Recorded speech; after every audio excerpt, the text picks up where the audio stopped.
प्रीता को परेशान करना। अब आगे सभी सामने खड़े शख्स को देखकर मिस्टर आहूजा मुस्कुराते हुए बोलते हैं, विशु बेटा यहाँ आइए, हम आप ही का इंतजार कर रहे थे। ये बोल वह उन्हें अंदर आने को बोलते हैं। विशु जो कोई और नहीं विश्वा था, जिसने इस समय सफेद रंग की शर्ट और सफेद रंग के पैंट को पहना हुआ था, जिसमें वह काफी ज्यादा एलिगेंट लग रहा था।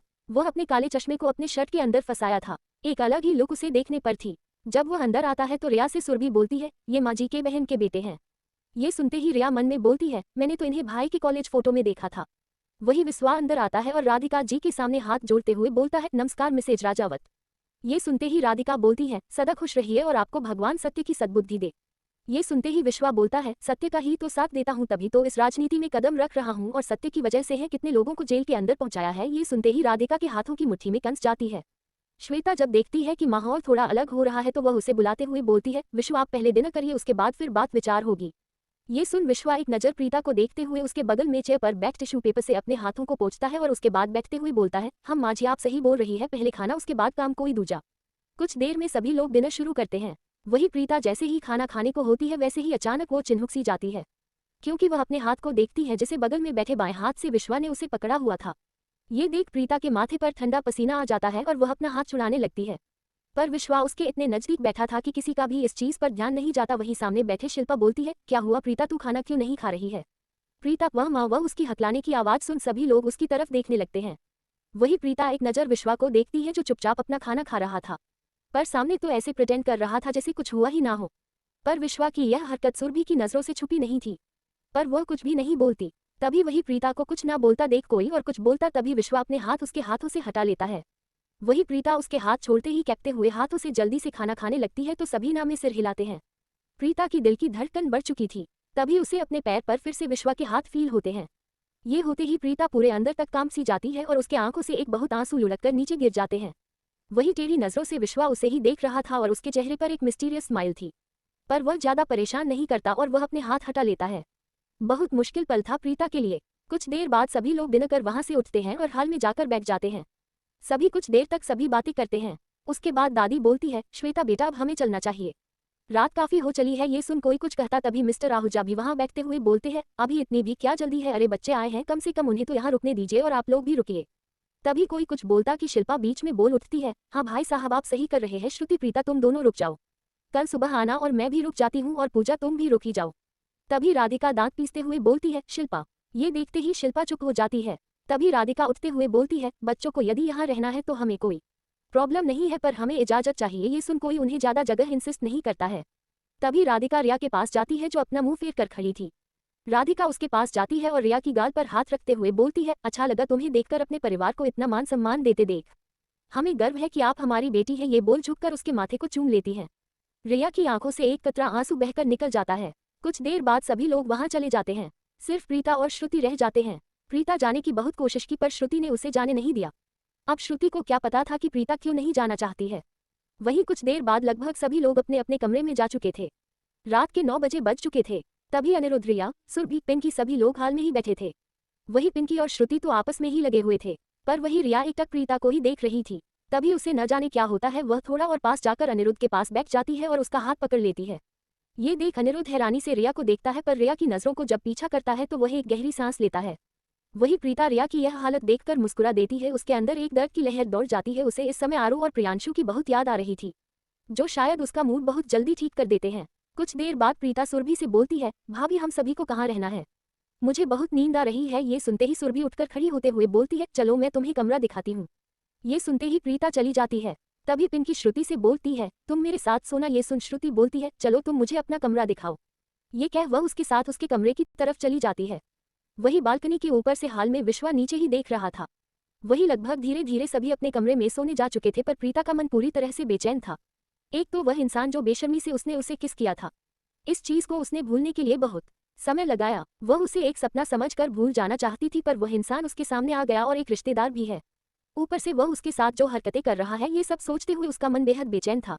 वह अपने कमरे से निकल छत पर चली जाती है और वह प्रियांशु और आरू को कॉल करने लगती है। वहीं दूसरी तरफ मौसम काफी अच्छा हो चला था, पर ठंड अभी भी बाकी थी। पर वहीं ऊपर टेरेस पर आरू, आप और प्रियांशु दोनों ही वहां पर छत पर लेटे हुए थे। अधिराज का फोन नहीं लग रहा था तो आरू काफी परेशान थी, तो प्रियांशु ने उसका मूड ठीक करने के लिए उसे टेरेस पर लाया था। टेरेस को देख आरू शॉक्ड हो जाती है क्योंकि ऊपर काफी खूबसूरती से गार्डनिंग की गई थी। साथ में कई जगह पर अच्छे खासे बड़े सोफे थे। ऊपर जालियां लोहे की बनी हुई थी जिसे आसमान भी देखा जा सकता था। सर पर एक छाया भी थी। बेहद खूबसूरत नजारा देख आरू को बहुत अच्छा फील हो रहा था और वह इधर उधर देखते हुए एक कमरे में जाकर बेड से एक बिस्तर खींचकर लाकर वहां बिछा देती है और थोड़ा आराम से उसी के ऊपर लेट जाती है और प्रियु को भी खींच लेती है। प्रियांशु भी लेट जाता है। दोनों का ही फोन नीचे था, शायद इसलिए वह दोनों फोन रिसीव नहीं कर पा रहे थे। वही काफी देर तक दोनों शांत रहकर चांद को ऊपर तारे को देख रहे थे।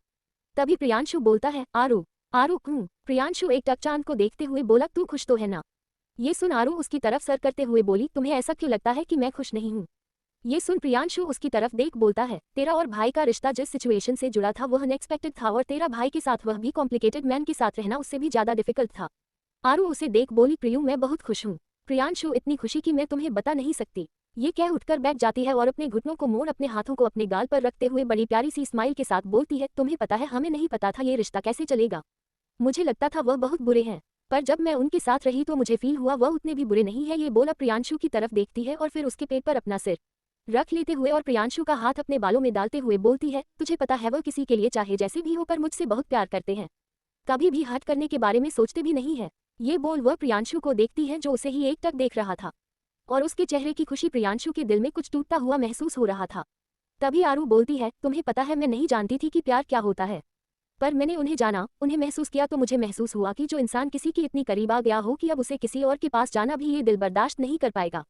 तो हाँ, मुझे ऐसा ही फील होता है और अगर यही प्यार है तो मैं आरू ग्रेवाल अपने पति के प्यार में रंग चुकी हूँ। ये बात वो ऊपर देखकर बोलती है। ये बोल वह तेज आवाज में बोलती है, मुझे अपने ही पति से बेइंतहा प्यार हो गया है, आई एम इन लव। ये बोल वह प्रियांशु को खींचकर खड़ा कर देती है और उसके साथ घूमते हुए बोलती है, और मैं उन्हें कभी खुद से दूर नहीं करूंगी। ये कह वह प्रियांशु को छोड़ो और घूमने लगती है। आर की बचपने जैसी स्थिति देख और एक प्यार में पागल लड़की को देख प्रियांशु के चेहरे पर हंसी आ जाती है और हंसी के साथ आंसू भी। वह मन ही मन बोलता है, क्या तुम्हें कभी मेरा प्यार नहीं दिखा? फिर गहरी सांस लेकर, पर शायद तुम किसी और के नसीब में थी। वही आरू अपने में ही मस्त घूम रही थी। तभी तेज हवा चलने लगती है। उन हवा को अपने चेहरे पर महसूस करते हुए वो प्रियु देखते हुए बोलती है, तुम्हें पता है मैंने कभी किसी के लिए खुद को नहीं बदला। पर यह बोल खुद को एक बार देखते हुए बोलती है, पर मुझे देखो मैंने उनके लिए खुद को बदला क्योंकि उन्हें ये सादगी उन्हें पसंद है। अगर यही करना प्यार है तो हाँ प्रियु, मैं उनसे प्यार करती हूँ। यह बातें आरू कुछ ऐसे कहती है कि उसकी आंखें नम हो जाती है। फिर आरू खुद को ही अपने बाहों में समेट लेती है। तभी प्रियांशु उसके कंधे पर हाथ रखते हुए हिचकते हुए बोलता है, आरू एक बात पूछूं? शायद प्रियांशु एक आखिरी उम्मीद भी लगाया था। ये सुन आरू हाँ में सिर हिलाती है। तो प्रियांशु कुछ अटकते हुए बोलता है, क्या तुम और भाई एक हो चुके हो? ये सुन आरू अजीब नजरों से देखती है। शायद वह प्रियांशु के सवाल को समझ नहीं पाती। तभी प्रियांशु बोलता है, मेरे कहने का मतलब तुम और भाई के बीच, दोनों के बीच एक पति पत्नी जैसा रिश्ता है। शायद अगर प्रियांशु ये सवाल कुछ दिन पहले पूछता तो शायद आरू इसका जवाब न दे पाती, पर जब आरू प्रियु के पूछने का मतलब समझती है तो वह अपने चेहरे पर शर्म से हाथों को रख पीछे घूम जाती है। उसको ऐसा करते देख अब प्रियांशु की रही गई कसर भी टूट जाती है और वह पीछे घूम जाता है। शायद अपने आंसू को दिखाना नहीं चाहता था। तभी प्रियांशु खुद को संभालते हुए आर के पास जाकर खड़ा हो जाता है और बोलता है, तो मैं तुम्हें आज से भाभी बुलाना शुरू करूं? ये सुनते ही आरू उसके बाल नोचते हुए बोलती है, का मैं सिर्फ उनके लिए बदली हूं ना कि तेरे लिए, समझा? और मुझे भाभी बिल्कुल नहीं पसंद, तू मुझे आरू बोलेगा ओके? ये सुन प्रियांशु हंसते हुए ओके मेरी माँ ये कह वह दोनों ही खिलखिलाकर हंसने लगते हैं। एपिसोड 137 विश्वा प्रीता आए करीब। आरू ने अपने दिल की बात प्रियांशु के सामने रख दी थी। वहीं दूसरी तरफ प्रीता, जो अब ठंड काफी बढ़ने लगी थी, जब दोनों ने ही फोन नहीं उठाए तो वह नीचे जाने को होती है। तभी वह देखती है कि दरवाजा बंद है, जो कि सीढ़ी से होते हुए नीचे जाना था। ये देख प्रीता सोचती है दरवाजा अभी तो खुला था। ये बोल उसे जैसे ही पुश करती है पर वह नहीं खुलता। ये देख वह घबरा जाती है और वह उसे जोर जोर से हिलाने लगती है पर वह नहीं खुलता। ये देख उसकी घबराहट बढ़ने लगती है क्योंकि वह एक खुला छत था और सबसे बड़ी बात उसने कुछ भी नहीं लिया था। ठंडी रात की वजह से बड़ी हुई महसूस हो रही थी। ये देख वह अपने हाथों को सहलाते हुए बोलती है, किसने बंद कर दिया? अरे एक बार पूछ तो लिया होता कि कोई ऊपर है या नहीं है। मैं तो इस ठंडी में पड़ी हूं, न जाने अब मेरा क्या होगा। यह बातें बोलते हुए वह लगभग रोने के कगार पर थी। तभी उसे किसी की आवाज सुनाई देती है तो वह घबरा कर पीछे देखती है तो उसे हल्की हल्की धुएं और कुछ जलने की रोशनी दिखाई दे रही थी। वह घबरा कर पूछती है, कौन है? तो उधर से वह शख्स बोलता है, इतनी रात को छत पर, वह भी अनजान जगह पर, सोचो यदि कोई हादसा हो जाए तो। ये बोल वह इंसान उसकी तरफ चलते हुए आ रहा था। ये देख प्रीता घबरा जाती है और वह इधर उधर देखते हुए कुछ ढूंढने लगती है। तभी उस इंसान की हंसने की आवाज आती है, कोई फायदा नहीं, अब तो तुम जाल में फंस चुकी हो। ये बोल वह इंसान उस रोशनी में आता है जहां पर प्रीता खड़ी थी। सामने वाले इंसान को देख प्रीता डर और गुस्से में चिल्लाती है, आप, मुझे लगा ही था ऐसी ओछी हरकत आप जैसा घटिया इंसान ही कर सकता है। अरे इस पूरे घर में, पूरे खानदान में यदि कोई घटिया हो सकता है तो वह आप हो।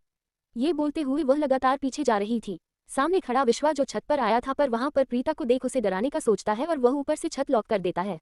पर प्रीता को अपने लिए घटिया शब्द बोलते हुए उसके चेहरे पर गुस्सा भर जाता है और वह उसकी तरफ 2 कदम बढ़ाते हुए बोलता है, क्या बोला तुमने घटिया? तुम्हें पता भी है घटिया कैसे होते हैं? ये सुन प्रीता जो लगभग कब दीवार से चिपक चुकी थी वही विश्वा उसके करीब आ चुका था। वह उंगली दिखाते हुए बोलती है, घटिया के अच्छे खासे उदाहरण हैं, अब समझ में आया। मुझे नहीं पता था कि आप इस घर के इंसान हैं। अरे ऐसा इंसान जो किसी को भी लड़की को भी बेइज्जत करे। ये बोलते हुए वह चुप हो जाती है। तभी विश्वा उसके बेहद जो करीब आ चुका था वह उसके दोनों तरफ दीवार पर हाथ रखते हुए बोलता है, क्या बोला तुमने अभी घटिया? मुझे तो कोई ऐसी बातें याद नहीं है जो मैंने तुम्हारे साथ की हो। ये सुनते ही प्रीता दांत पीसते हुए बोलती है, लगता है भूल गए रास्ते पर जबरदस्ती मुझे किस किया था। वह आप थे या कि आपका कोई भूत था? ये सुनते ही विश्वा उसे गहरी नजरों से देखते हुए बोला, ओह तो तुम्हें याद है, मैं तो ये बात कब का भूल चुका था। ये सुनते ही प्रीता को याद आता है कि उसने फ्लो में क्या बोल दिया। पर तभी प्रीता उसे हाथ दिखाते हुए बोलती है, एक बात याद रखना, अगर आपने मेरे साथ कुछ भी ऐसा वैसा करने की कोशिश की ना तो मैं अपने भाई से बता दूंगी, उसके बाद आपका क्या हश्र होगा आप सोच भी नहीं सकते। ये सुनते ही विश्वा उससे थोड़ा दूर होता है और हंसते हुए बोलता है, क्या कहा तुमने तुम्हारा भाई? ये बोलते हुए वह अचानक प्रीता को पकड़ अपने पास खींच लेता है। प्रीता इस एक्शन के लिए बिल्कुल तैयार नहीं थी। वह लगभग उसके सीने से जा लगती है और उसके हाथ उसके कंधे पर चले जाते हैं। वह उससे खुद से दूर करते हुए बोलती है, छोड़िए मुझे, दूर हटिए। ये सुनते ही विश्वा उसका पीछे से बाल पकड़ उसका चेहरा थोड़ा ऊपर कर देता है। उसके इतने करीबी से प्रीता के दिल की धड़कन डर से बढ़ चुकी थी। उसकी धड़कनों की आवाज सुनते हुए विश्वा प्रीता के सीने पर झुककर अपना सर रखता है। उसके ऐसे करने से प्रीता घबरा सी जाती है और वह उसे कंधे पर मारते हुए उसे दूर करने लगती है। पर विश्वा उसके हाथों को पकड़ पीठ पर लगाते हुए बोलता है, सुनने दो, कितने सुकून है इस धड़कन की आवाज में। यह बात वह इस तरह से बोलता है कि प्रीता उसकी बातों को सुनने लगती है। तभी विश्वा अपना सर ऊपर करते हुए बोलता है, तुम्हारा ये डर से मुझे एक सुकून सा मिल रहा है। ये सुनते ही प्रीता झटके में उसे खुद से दूर करते हुए बोलती है, हम राजावत क्या है इसका अंदाजा शायद आपको नहीं है। मुझे तुम सभी राजावत से कोई मतलब भी नहीं है, पर हाँ तुम में जरूर इंटरेस्ट है। वह क्या है ना, तुम काफी डिलीशियस हो। ये कह वह अपने होठों पर जीभ फिराता है। प्रीता उसे घूरने लगती है और उससे दूर होते हुए बोलती है, सबके युवा नेता जो दुनिया की नज़र में महान, पर असल में वह कितने बड़े छिछोरे हैं। अगर यह बात आपकी पार्टी वाले जान जाएंगे ना तो आपको एक झटका भी नहीं लगेगा अपनी पार्टी से निकालने में। क्या हो जब मैं जाकर यह बता दूं कि उनके नेता जो कि इतने बड़े चुनाव में खड़ा हो रहा है उसे लड़कियों की ही इज्जत नहीं है और वह रास्ते में लड़कियों को रोककर किस करता फिरता है। ये सुन विश्वा उसे घूरने लगता है और घूरते हुए बोलता है, तुम में कुछ ज्यादा ही गट्स आ गए हैं। ये सुनते ही प्रीता टेढ़ी मुस्कान के साथ बोली, क्यों डर लग रहा है? ये सुनते ही वह उसे घूरता है तो प्रीता बोलती है, वैसे कितनी लड़कियों के साथ यह बदतमीजी की है या फिर हर नेता की तरह भ्रष्ट ही है, सब जगह मुंह मारते हुए। उसकी यह और ऐसी बातें सुन विश्वा उसे घूमने लगता है और उंगली दिखाते हुए बोलता है, अपनी जुबान बंद रखो, कुछ ज्यादा ही जुबान तुम्हारी चल रही है। लगता है राधिका राजावत तुम सभी को कंट्रोल नहीं कर पा रही है। ये सुन प्रीता उसे घूरते हुए बोलती है, हमारी माँ हमें हर चीजों की आजादी दी है, अगर कोई गलत करे तो उसे मुंह तोड़ जवाब देने की बात बोल वह उसे बोलती है। तभी विश्वा टेढ़ी मुस्कुराहट के साथ बोला, क्या हो जब मैं तुम्हारी ऐसी हरकत पर तुम्हें यहाँ से जाने ही ना दूं। और तुम्हारे साथ यह बोल उसे आंख मार देता है।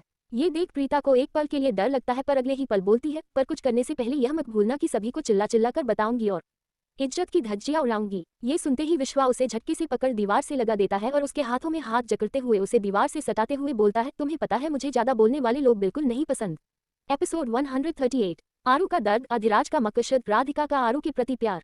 अब आगे प्रीता के ऐसे बोलने पर विश्वा उसे दीवार से सटा देता है और उसे अपने दांत पीसते हुए अपने शब्दों को चबा चबा कर बोलता है, तुम्हें पता है मुझे ज्यादा बोलने वाले लोग बिल्कुल नहीं पसंद और मैं उनके साथ क्या हसर करता हूँ तुम सोच भी नहीं पाओगी। ये बोलते हुए वह प्रीता के कांप रहे होठों को देख उस पर अपने अंगूठे से सहलाने लगता है और बोलता है, या फिर कहो मैं करके दिखाओ। ये बोल वह उसके होठों के करीब जाने लगता है। उसके ऐसा करते ही प्रीता की डर से आंखें बंद हो जाती है और वह अपने हाथ को छुड़ाने की कोशिश करती है पर हाथ छुड़ा नहीं पाती। वही विश्वा उसके होठों पर अपने होंठ रखते हुए बड़बड़ाता है, अब समझ आई तुम्हें बात। ये सुनते ही प्रीता वैसे ही उसके होठों से होठ लगाए हुए आंखें बंद कर बोलती है, क्यों जो भी आपको सुनाता है और आपको कुछ भी बोलता है आप उसको ऐसे ही करीब जाकर उसे चुप करवाते हैं जैसे मेरे करीब आए हैं, चाहे वह लड़का हो या लड़की। अभी विश्वा जो गुस्से में उसके पास गया था पर प्रीता के एहसास में खोया हुआ आंखें बंद कर चुका था। आखिर उसे उस किस के बाद उसे एक रात भी चैन नहीं आई थी। वह हर मौका ढूंढता था कि वह कैसे उससे मिले क्योंकि जानता था कि अधिराज इतनी आसानी से उसके पास या किसी के पास भी जाने नहीं देगा। उसे पता था कि अधिराज के आदमी चारों तरफ लगे हैं। उसी ने प्लान बनवाया था श्वेता से मिलकर कि अनिरुद्ध की शादी में तो वह नहीं आ पाया पर वह डिनर पर बुलाकर सबसे मिलने को बोलता है और डिनर पर सभी को बुलाने के लिए बोलता है।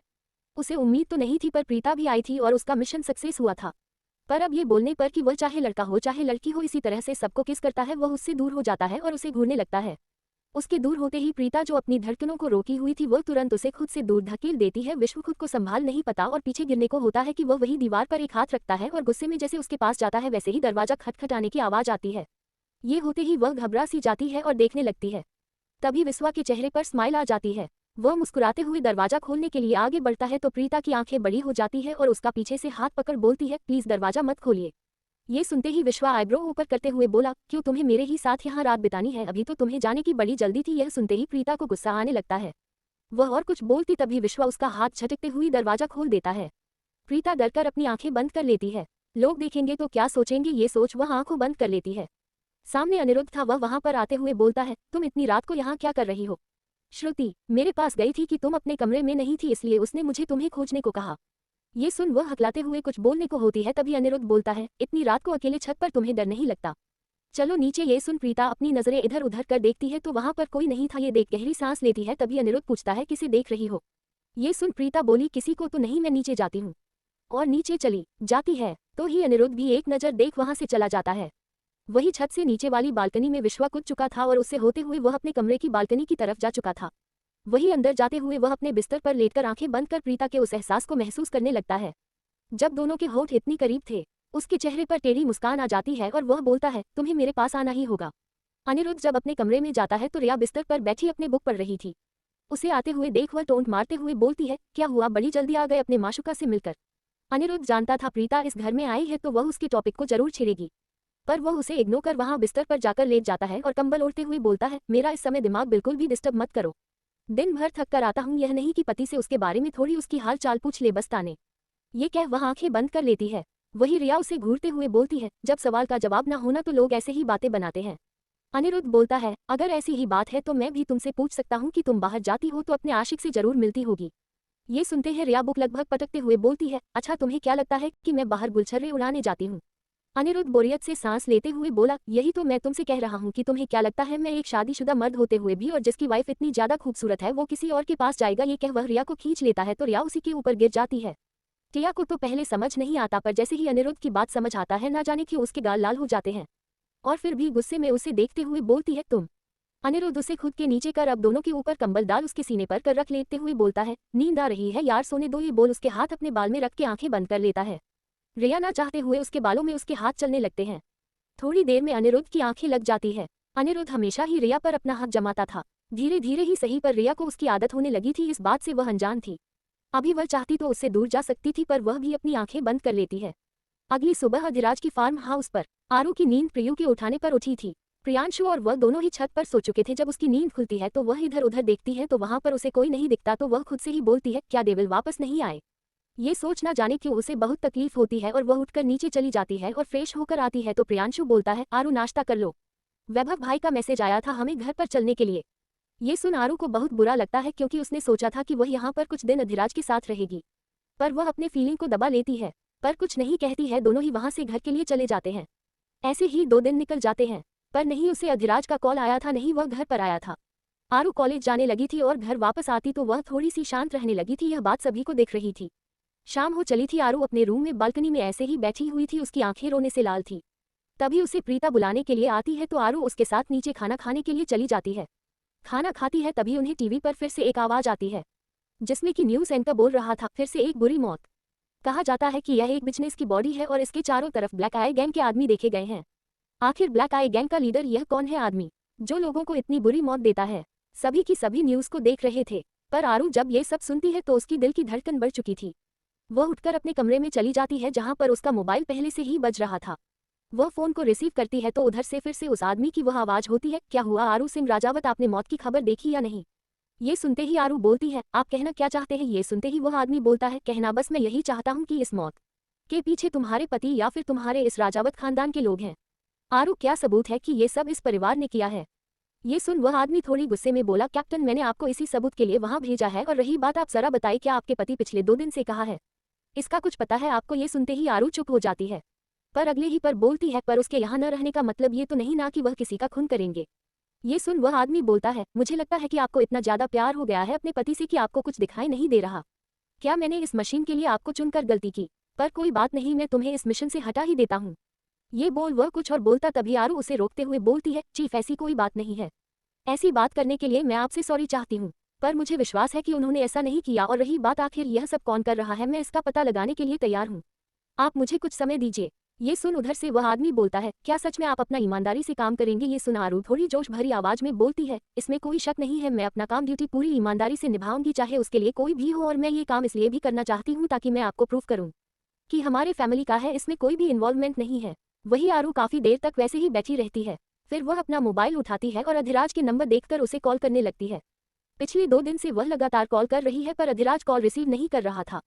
काफी देर तक ऐसे ही चलता रहा। जब 8 से 10 कॉल के बाद भी अधिराज फोन नहीं रिसीव करता तो आरू बिस्तर पर गुस्से में अपना मोबाइल फेंकती है और बिस्तर पर औंधे मुंह लेटकर तकिया में मुंह दबा रोने लगती है। उसकी रोने की आवाज बाहर तक आ रही थी। वह रोते हुए वही अपने हाथों का मुक्का बिस्तर पर मारते हुए बोलती है, आप क्यों मुझसे बात नहीं कर रहे हो? आखिर मैंने ऐसा क्या किया है? क्या किसी के करीब आने के बाद इतनी दूरी होती है? तो मैं कभी आपके करीब नहीं होती। ये बोलते हुए वह रोए जा रही थी। वही दूर से खड़ी राधिका तब से देख रही थी। आज आरू का चेहरा इतना उतरा देख वह ना चाहते हुए अपने कदम उसकी तरफ बढ़ा देती है। तभी वह आरू के कमरे में जाती है और बिस्तर पर बैठ जाती है और उसके सिर पर हाथ रखते हुए बोली, आरू। आरू अपना चेहरा उठा राधिका को देखते हुए फिर से अपना तकिया में मुंह दबा लेती है और बोलती है, आप बुरी है और आपका बेटा भी बुरा है। आप दोनों बहुत बुरे हो। ये बोलते हुए रोने लगती है। राधिका के चेहरे पर की स्माइल आ जाती है। वह उसे अपनी तरफ करती है तो आरू एक नज़र उन्हें देखती है और जाकर उनकी गोदी में सिर रख आंखें बंद कर लेती है। राधिका उसके सर को सहलाते हुए बोलती है, माँ कभी बुरी नहीं होती है। चाहो तो तुम मुझे माँ बुला सकती हो क्योंकि मैं अधिराज की माँ हूँ। आरू उन्हें देख बोलते हैं, आप हमेशा ही हिटलर रहोगी। ये बोल वह रोने लगती है। राधिका जी उसे देखते हुए मन ही मन बोलती है, ये कभी नहीं सुधर सकती। काफी देर तक उसके बालों को सहलाती है तो आरू कुछ देर में नींद में जा चुकी थी। उसके सोते ही वह उसका सर तकिया पर रखती है और उसे कंबल उड़ाकर एक नज़र उसे देखती है और उसके सोते ही उनका गुस्सा उनकी आंखों में दिखने लगा था।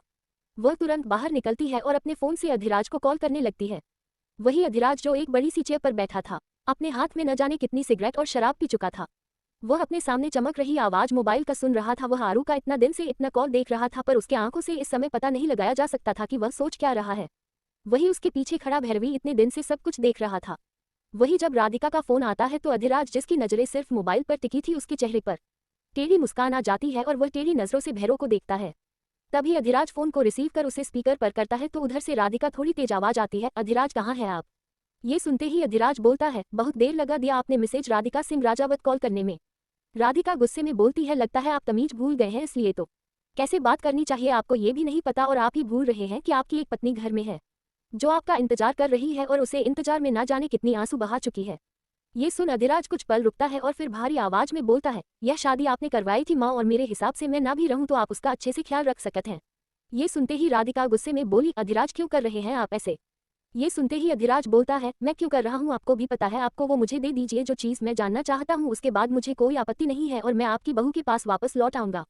ये सुनते ही राधिका गुस्से में बोलती है, वह सिर्फ हमारी बहू नहीं आपकी पत्नी भी है।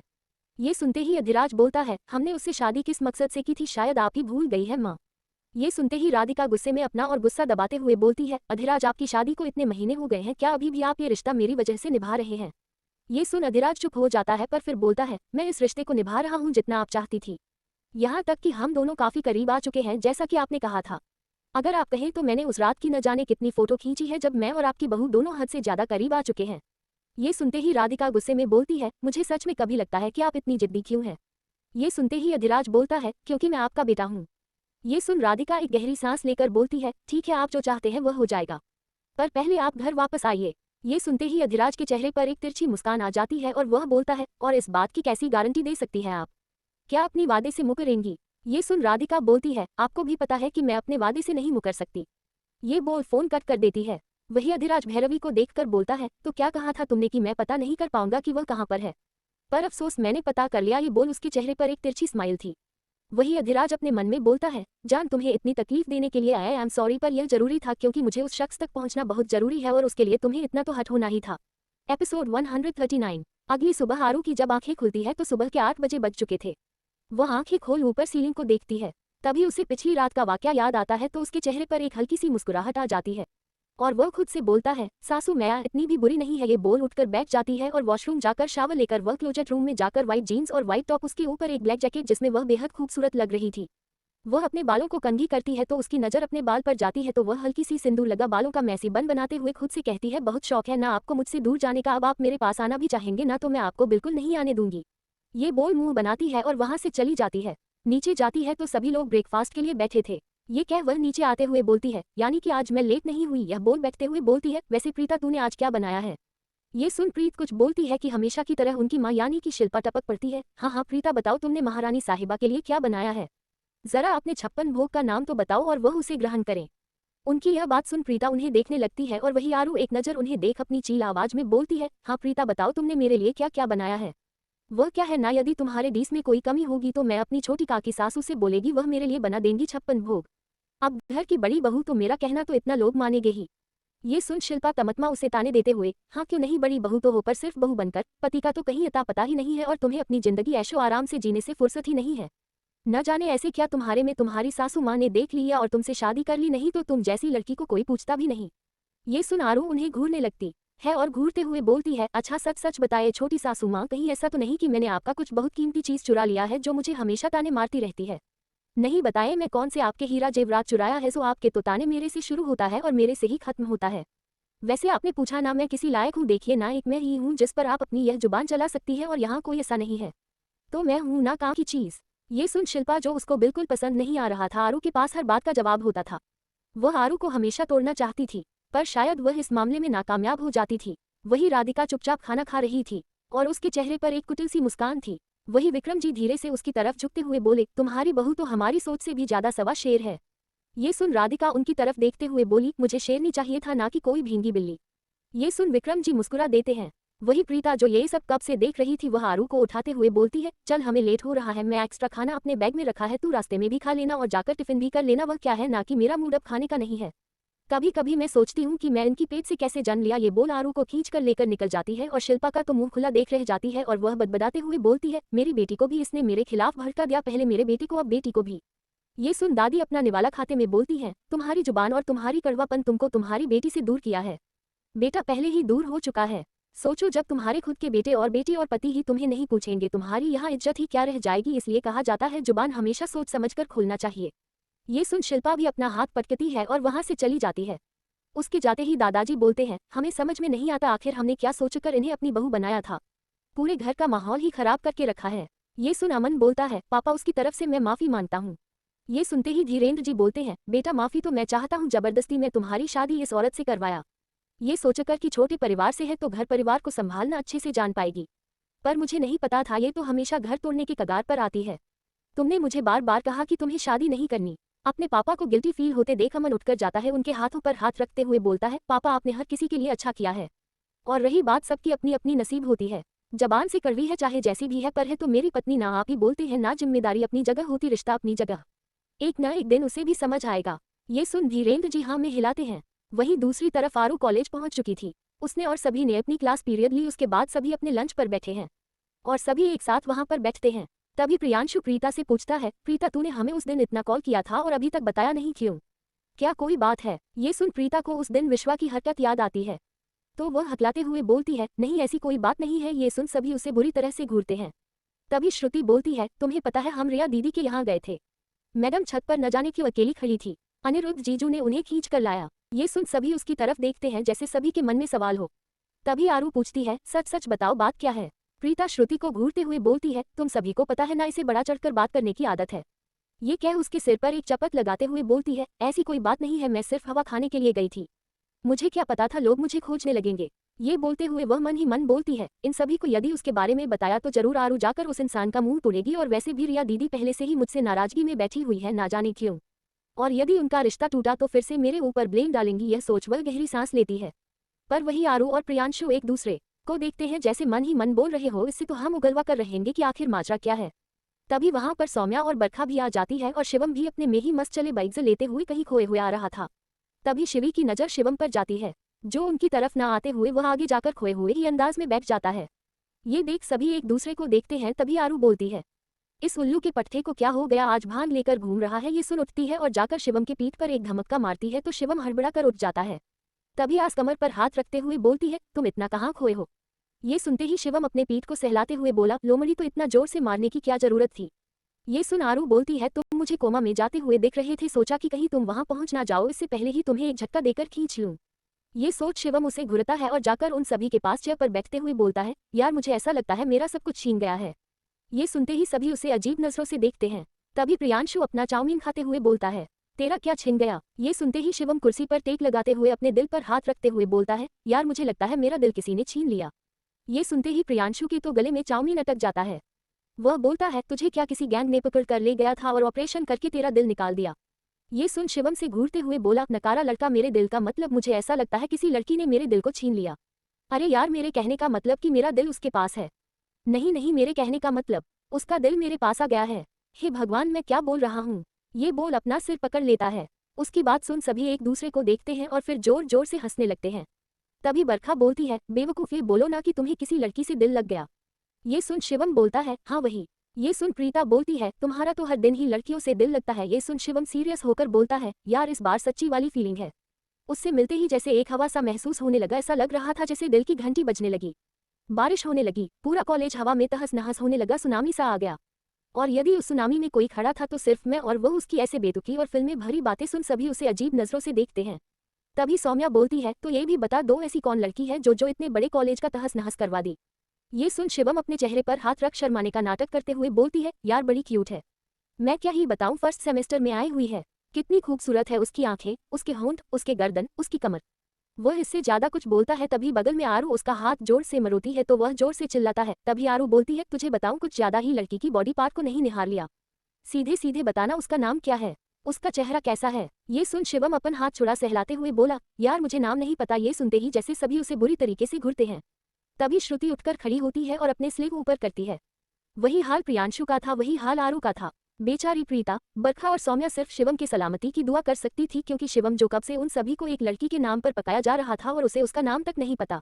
वह सभी उसके पास जाते हैं तभी शिवम हकलाते हुए उठकर खड़ा होता है और बोलता है, देख मैं इस कॉलेज का डॉन हूँ, इज्जत की भजिया मत बना। ये बोल ही रहा था तभी उसे सामने से वह लड़की आते हुए दिखती है।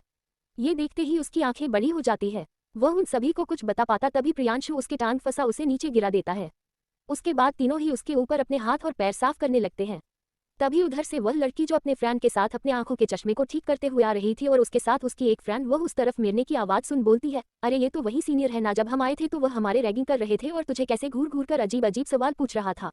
ये सुन वह लड़की भी उस तरफ देखने लगती है जहां शिवम बुरी तरह से मार खा रहा था।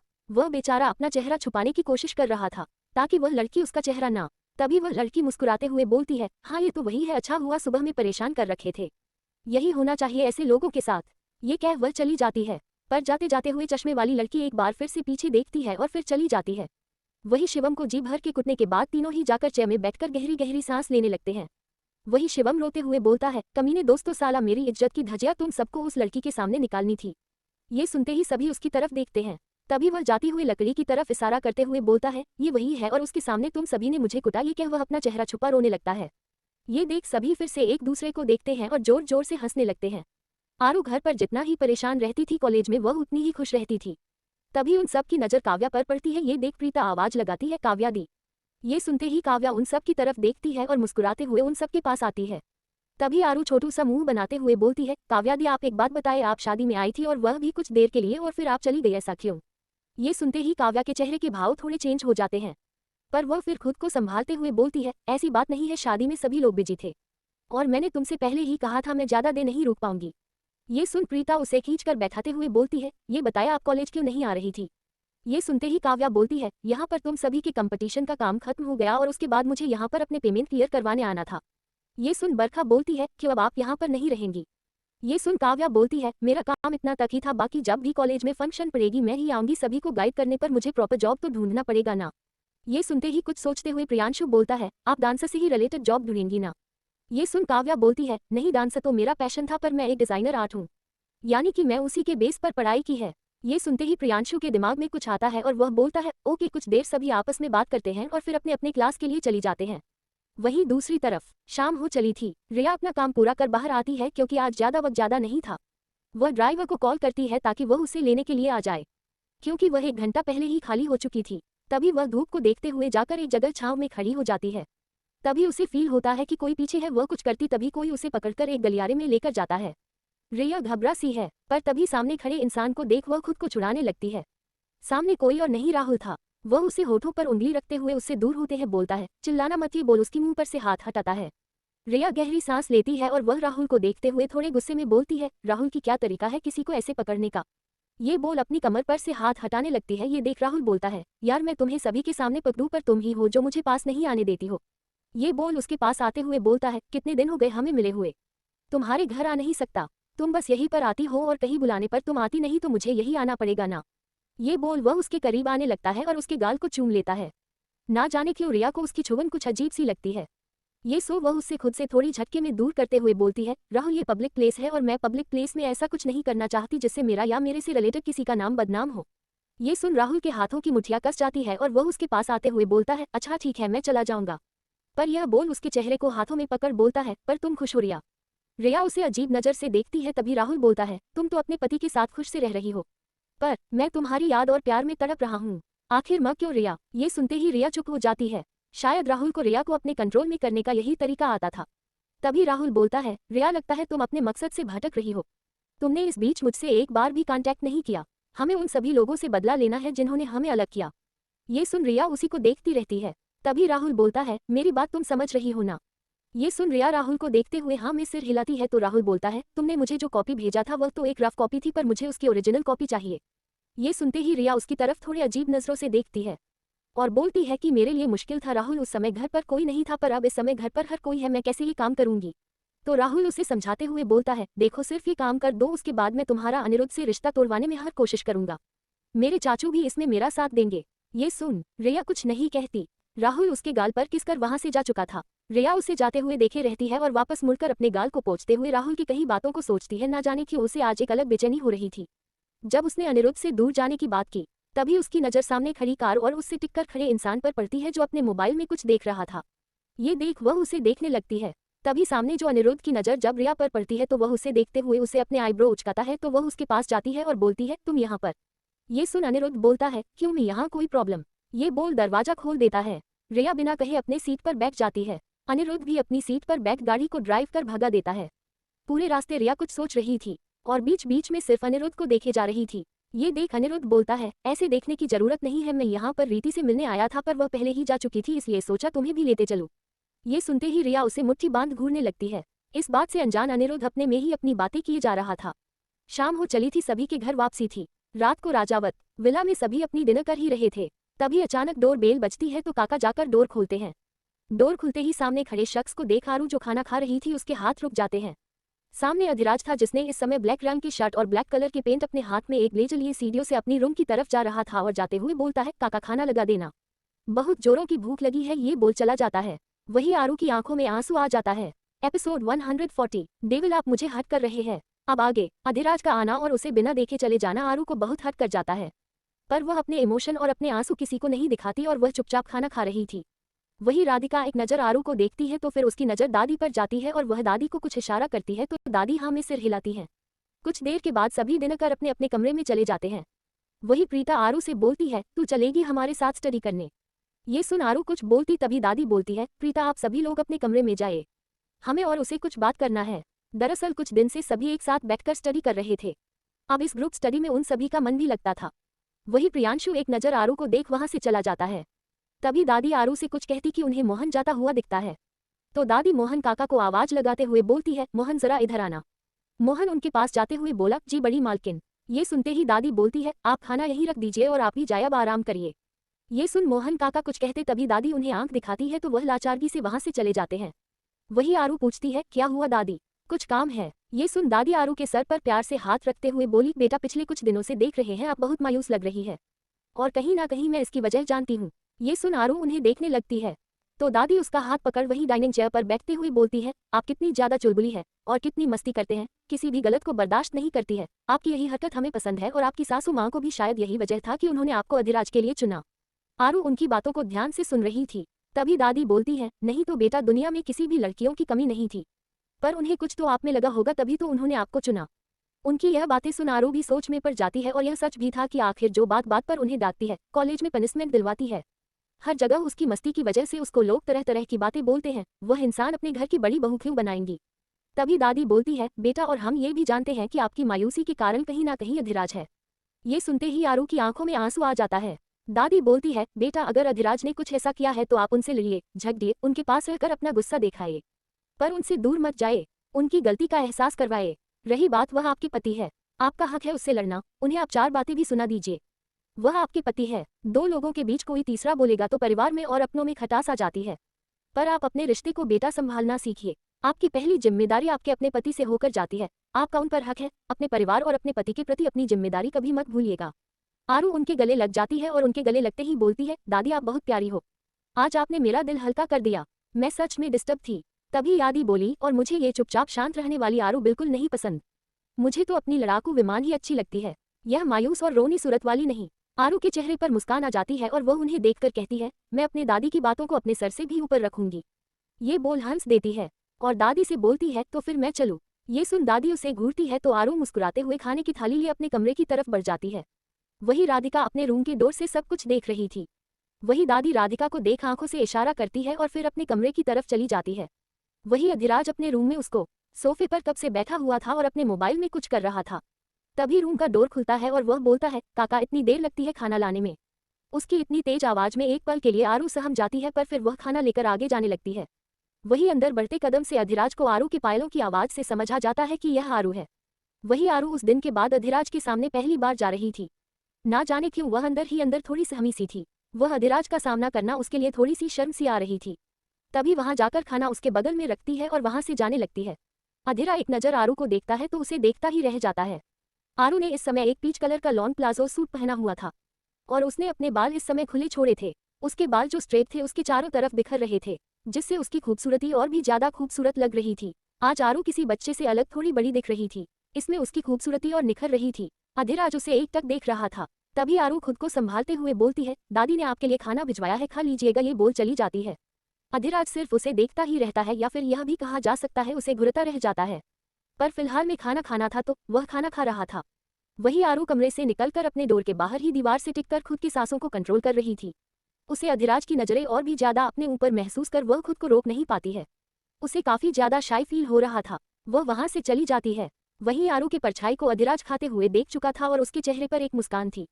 जब अधिराज खाना खा लेता है तो वह आरू को आवाज देते हुए बोलता है, अब तुम्हें डोर पर रहकर शर्माना ही है या फिर थाली भी ले जाना है। ये सुनते ही आरू हैरान हो जाती है और खुद से सोचती है, इन्हें कैसे पता चला? प्रश्नवाचक चिन्ह। फिर खुद में ही बड़बड़ाती है, भला किसी डेविल को मॉन्स्टर को नहीं पता चलेगा तो किसे पता चलेगा? आखिर यह सभी जगह जो मंडराते हैं। फिर खुद के ही सिर पर मारती है और फिर से खुद को कंट्रोल कर जाकर कमरे में अधिराज के सामने कमर पर हाथ रखते हुए बोलती है, क्या कहा आपने? मैं और शर्म? शर्म नाम की फालतू चीज आरू की डिक्शनरी में है ही नहीं। ये बात आपने ही उस दिन बोली थी, तो ये कैसे भूल गए? आरू भरपूर कोशिश कर रही थी अधिराज के सामने खुद को एकदम बेशर्म दिखाने की। वही अधिराज उसे देखते हुए आईब्रो चढ़ाते हुए एक पैर पर पैर रख उसे ऊपर से नीचे देखने लगता है। ये जैसे ही आरू देखती है उसकी बॉडी कांप सी जाती है और वह तुरंत बर्तन को उठा पूरे स्पीड से भागकर बाहर चली जाती है।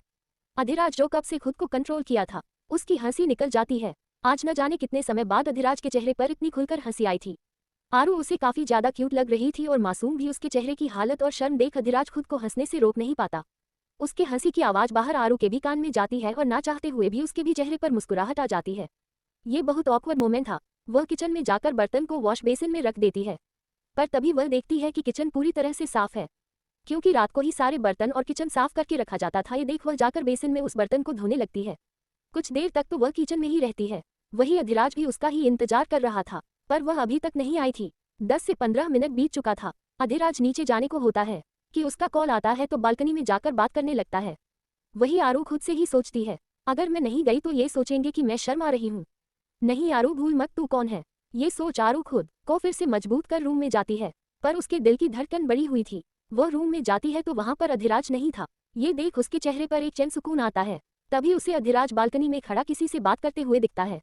अधिराज के फेस इस समय साइड फेस थी, जिससे वह देख सकते थे। देखने में बेहद अट्रैक्टिव हैंडसम लग रहा था। आरू खुद से ही बोलती है, कितना हैंडसम है ना मेरा पति। यह कह वह अपने चेहरे पर हाथ रख बोलती है, यह मैं क्या बोल रही हूँ?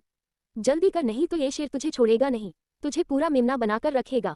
ये बोल वह तुरंत बिस्तर पर जाती है और कुछ सोचते हुए जितनी भी बेड पर तकिया थी उसे एक साइड उसको पूरा फैला देती है और उसका अच्छा खासा पार्टीशन बनाकर वह लेट जाती है और पूरा चेहरे तक कंबल को ओढ़ लेती है। कुछ देर बाद अधिराज जब अंदर आता है तो उसकी नजर बिस्तर पर जाती है तो उसकी आंखें छोटी हो जाती है और वह रिमोट से ही डोर लॉक करता है और अपनी शर्ट की कुछ बटन खोलते हुए खुद को रिलीव कर वहां हाथ डालते हुए खड़े होते हुए बोलता है, आरू ये सब क्या है? ये सुन आरू कुछ नहीं बोलती। तभी अधिराज बोलता है, आरू तुम्हें पता है ना मुझे जवाब न देने वाले बिल्कुल नहीं पसंद। फिर अधिराज चिढ़कर बोला, ये सब क्या है? पीलो हटाओ। ये बोल हटाने लगता है। तो आरू झट से उठकर बैठकर दोनों तरफ हाथ रखते हुए बोलती है, नहीं ये नहीं हटेगा, आपको आज यहाँ सोने की इजाजत नहीं है। ये सुन आरू को घूरते हुए अधिराज बोलता है, क्यों तुम मेरे ही बिस्तर पर मुझे ही नहीं सोने दोगी। ये सुन आरू हाँ में सिर हिलाती है। ये देख अधिराज एक कदम उसकी तरफ बढ़ाता है। तो आरू फिर से पूरे कंबल को ओढ़ते हुए बोलती है, मैं आपसे बहुत नाराज हूँ और यह आपकी फर्स्ट पनिशमेंट है। ये बात वह कंबल ओढ़कर बोलती है। वही अधिराज जब ये बात सुनता है तो उसके चेहरे पर ना बयां करने वाली मुस्कान आ जाती है। अधिराज जो ज्यादा किसी से बातचीत नहीं करता था, पर उसका आरू का इस तरह बोलना बचपना उसे बहुत भाता था। तभी अधिराज थोड़ी तेज आवाज में बोलता है, आरू मैं इस समय कोई भी नाटक नहीं चाहता, सीधे सीधे ये सारी जगह से हटाओ और मुझे सोना है। ये सुन आरू बोलती है, नहीं आपके लिए कोई जगह नहीं है और आप आज यहाँ नहीं सोने वाले और मैं आपसे बहुत नाराज हूँ। ये बोल वह कंबल पूरी तरह से लपेट लेती है। तभी अधिराज बोलता है, तो तुम ऐसे नहीं मानोगी। आरू भी जिद्दी बच्चों की तरह बनते हुए बोली, हाँ बिल्कुल भी नहीं मानूंगी। ये सुनते ही अधिराज बोलता है, तो ठीक है, मुझे अपना जगह अच्छे से बनाना आता है। ये बोल वह चुप हो जाता है। लगभग 2 मिनट बाद आरू को महसूस होता है कि कोई आवाज नहीं आ रही। वह अपना कंबल हटाती है तो उसकी नजर सामने अधिराज पर जाती है जो उसकी तरफ झुका हुआ था। ये देख घबराकर फिर से चेहरा ढक पाती पर अधिराज उसके कंबल को खींचकर उसके ऊपर से हटा देता है और ये देख आरू उसे धकेलने लगती है। अधिराज कंबल हटा उसके दोनों हाथों को पकड़ नीचे बिस्तर पर दबाकर उसके ऊपर आते हुए बोलता है, तो अब बताओ ये जगह कैसा रहा। ये सुन आरू उसे खुद से दूर धकेलने लगती है, पर अधिराज उसके ऊपर से नहीं हटता, बल्कि उसके हाथ को छोड़ चेहरे को पकड़ वह अचानक झुककर आरू के होठों पर अपने होंठ रख देता है। यह महसूस होते ही आरू के हाथ जो फिर से धकेल रहे थे वह रुक जाते हैं। अधिराज आरू को बिना किसी वार्निंग के अधिराज किस करने लगता है। आरू की आंखों में आंसू आ जाते हैं, पर अधिराज पूरी तरह से उस किस में खोया हुआ था और जब से आया था वह आरू की मौजूदगी को महसूस करना चाहता था। आरू को खुद के करीब कर उसे पैशनेटली किस करने लगता है। आरू उसे खुद से दूर कर उसके सीने पर मार धकेलने लगती है, क्योंकि अधिराज काफी एग्रेसिवली किस कर रहा था, जिससे आरू को सांस लेने में भी दिक्कत हो रही थी। जब आरू के आंसू और उसके हद से ज्यादा खुद से दूर करने से अधिराज होश में आता है तो वह उसके होठों को रिहा कर उसके सर से सर को लगाकर गहरी गहरी सांस लेने लगता है। आरू लंबी लंबी सांस लेते हुए रोते हुए बोलती है, आप बहुत बुरे हो, आप मुझसे दूर रहो आप। ये सुन अधिराज उसके माथे से लगे वैसे ही बोलता है, वह तो इस जन्म में पॉसिबल नहीं है जान कि मैं तुमसे दूर हो पाऊं। ये सुन आरू बोलती है, आप मुझे जान मत बोलिए, आपको मुझसे कोई फर्क नहीं पड़ता है। आप भी मुझे उन लड़कियों की तरह अपनी जिंदगी में एक रात के लिए आप करीब लाए और उसके बाद आपका मन भर गया तो आप मुझे छोड़कर चले गए। अधिराज जब ये बात सुनता है वह आरू को देखने लगता है और उसका चेहरा पकड़ खुद के करीब इतनी तेजी से करता है कि आरू मुंह से आह की आवाज आ जाती है। तभी अधिराज उसे थोड़े गुस्से में बोलता है, ये सब तुम्हारे दिमाग में किसने भरा। ये सुनकर आरू अपना चेहरा झटके में छुड़ाते हुए बोलती है, यही सच्चाई है। ये बोलते हुए वह लगातार रो रही थी। अधिराज उसे कसकर डांटना चाहता था और उसे एक थप्पड़ भी लगाना चाहता था ताकि इस लड़की का दिमाग ठिकाने पर आ जाए, पर फिर उसके मासूम से चेहरे को देखकर बोलता है, जान मेरी जाने की भी कुछ वजह थी और तुम मेरी वाइफ हो। तुमसे पहले न जाने कितनी थी और कितनी गई है, पर तुम्हारे बाद ना कभी कोई है ना कभी कोई होगा। ये बात हमेशा याद रखना। ये सुन आरू के दिल की धड़कनों में एक सुकून सा आ जाता है। अधिराज उसके चेहरे पर हाथ रख उसके आंखों में देखते हुए बोलता है, एक बात याद रखना, कुछ बातों को शब्दों में नहीं डाला जा सकता, उसे फील किया जाता है। और रही बात मेरी तुमसे दूर जाने की, तो उसके लिए तुम मुझे जो पनिशमेंट देना चाहो मुझे मंजूर है। ये बोल उसकी आंखों में देखने लगता है तो आरू रोते हुए ही बोलती है, क्या मैं आपको जो भी पनिशमेंट दूंगी आप उसे मानेंगे, बिना किसी झिझक बिना किसी आपत्ति के। आपसे जो कहूंगी आप वह करेंगे। ये सुन अधिराज उसे देख उसके गालों को चूमते हुए बोलता है, एक बार अपने पति को आजमा कर देख लो, तुम्हारे लिए मेरी जान। वह ये बात बोलता है कि आरू उसके मुंह पर हाथ रखते हुए बोलती है, जान की बात कभी मत करिएगा। आपकी जान को कुछ हुआ तो मैं टूट जाऊंगी, बिखर जाऊंगी, मैं आपकी बिना नहीं रह सकती राज। ये सुनते ही अधिराज की आंखें थोड़े गुस्से से लाल होने लगती है। ये देख आरू डर से सिहर जाती है। अधिराज के हाथ जो आरू की कमर पर थे उस पर कसते चले जाते हैं। ये देख आरू घबराते हुए बोली, क्या हुआ। ये सुन अधिराज एक बार आंखें बंद कर खुद को कंट्रोल कर बोलता है, मैं तुम्हारे लिए तुम्हारा डेविल ही हूँ आरू। राज, ये नाम आज के बाद कभी मत बुलाना। ये सुन आरू कुछ पूछना चाहती थी पर अधिराज उसे सख्त नजरों से देख रहा था, तो आरू हाँ में सिर हिलाती है। वही अधिराज को न जाने क्या होता है, उसके मन में कुछ अजीब अजीब धुंधली दृश्य चलने लगते हैं। राज ये नाम जैसे उसके पूरे चारों तरफ घूमने लगते हैं। राज, आप हमें पकड़ कर दिखाए। पर वह झटके से आंख खोल एक नजर आरू को देखता है, जैसे वह उसके चेहरे को अपने अंदर समा लेना चाहता हो और वह फिर से उसके होठों पर अपने होंठ रख उसे किस करने लगता है। पर अधिराज की इस किस में इस बार कोई प्यार नहीं था, एक दर्द था जो इतनी तेजी से कर रहा था कि आरू की घुटी आवाज आ रही थी। जब आरू को अधिराज का बाइट करना और बर्दाश्त नहीं हुआ, वह जोर से हिलाते हुए बोलती है, डेविल आप मुझे हद कर रहे हो। ये सुनते ही जैसे अधिराज होश में आता है तो अधिराज आंखें बंद कर उसके गर्दन में अपना चेहरा छुपाकर उसकी सीने में सिमट सा जाता है। तभी आरू रोते हुए बोलती है, आपको मैंने पनिशमेंट देने की बात की थी, ना कि आप मुझे पनिशमेंट किए। ये सुनते ही अधिराज उसके गर्दन में चेहरा वैसे ही डाले हुए ही बोलता है, तुम्हारी पनिशमेंट जो भी होगी वह मुझे मंजूर होगा, पर प्लीज मुझे कुछ देर ऐसे ही रहने दो। ये सुनते ही आरू कुछ बोल नहीं पाती। धन्यवाद। To be continue.